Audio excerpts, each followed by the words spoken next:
March in Cape Town. Carmel, good afternoon to you. So we cross to the Union buildings first with an update from the march taking place there.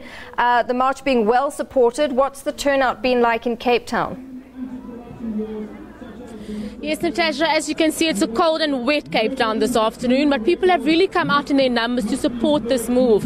They started around about 11 o'clock this morning, where they really started mobilizing, and by the time the march started, the numbers were just growing.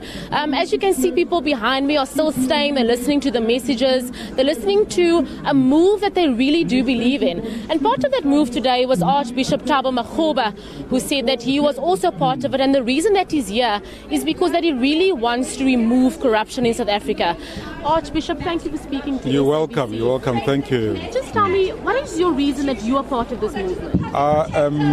Here because corruption steals from the stomach of the poorest of the poor.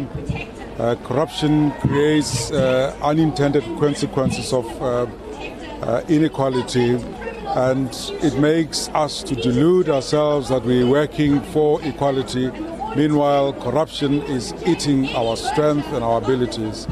I'm here to say, South Africans, be courageous and take responsibility and say enough is enough. But not only that, do something about it. You earlier also mentioned during your address to the crowd that you said marching is not enough. Why do you say that? Marching is not enough because it ends there. It's an event. I've called for a new struggle.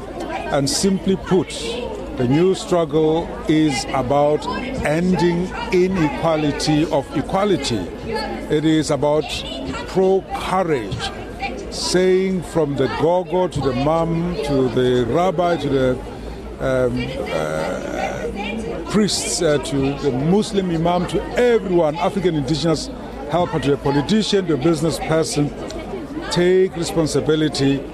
Let's, talk in our dinner tables about corruption, and let's root it out, and let's act on our words.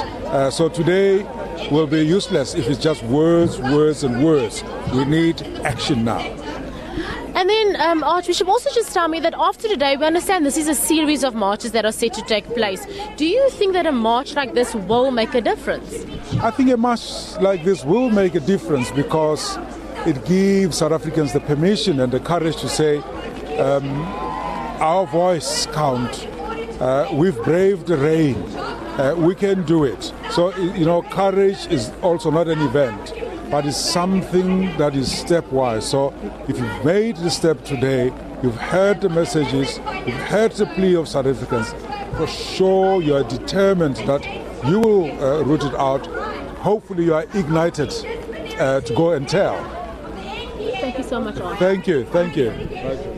That was the Archbishop this afternoon, and moving forward we will still have the march continue till about 3 o'clock this afternoon, where the crowd is then expected to disperse. The memorandum will also be handed over, and that's also expected to be taken later this afternoon. All right, Carmel, thank you very much. We'll leave it there. That's Carmel Loggenberg live from Parliament in Cape Town, bringing us the latest from the anti-corruption march there.